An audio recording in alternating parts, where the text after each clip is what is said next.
या छोट्याशा ठिकाणी एक बालकाचा जन्म झाला.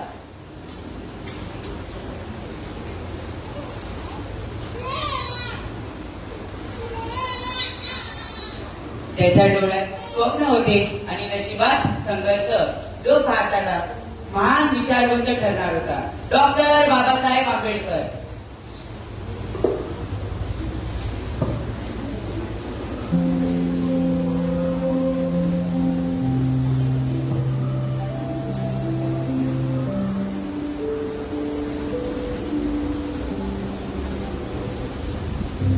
माझा भीम, तुझ्या कामावर काहीतरी मोठे लिहिले आहे बाळा. तू खूप मोठा होणार. भीमराव, लक्षात ठेव, गरिबी आपल्याला थांबवू शकत नाही, परिस्थिती आपल्याला वापरू शकत नाही, पण शिक्षणच तुला आकाशापर्यंत पोहोचेल. हो बाबा, मी खूप शिकेन. मी खूप मोठा माणूस बनेन.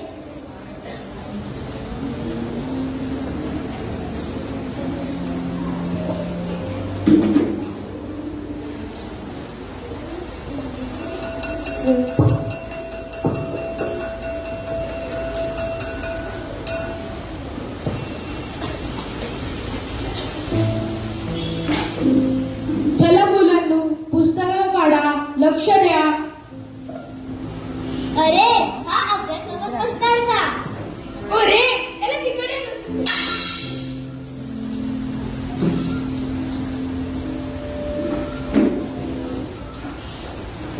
लहान वय कोवळा पण अफाळाचे भाव मात्र फुसतो. मला पाणी हवं आहे. इथूनच पाणी प्या, माठाला हात लावायचा नाही. त्या ठेपांमध्ये पाणी कमी आणि अपमान जास्त होता. पण एक दिवस मी असा कायदा बनवीन, कोणत्याही मुलाला अपमान सहन करायला लागणार नाही.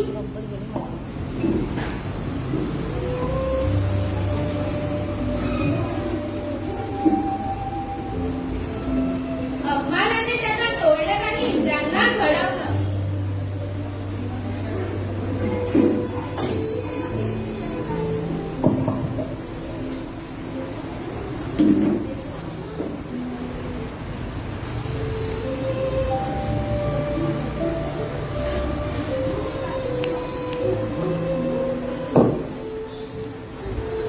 भीमराव, तुला रात्री झोप लागत नाही? इतका अभ्यास का? कारण माझं स्वप्न मोठं आहे.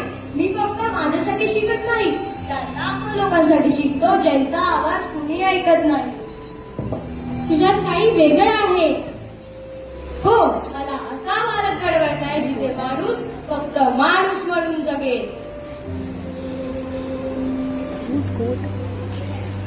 बाबासाहेब, आम्हाला न्याय हवा आहे.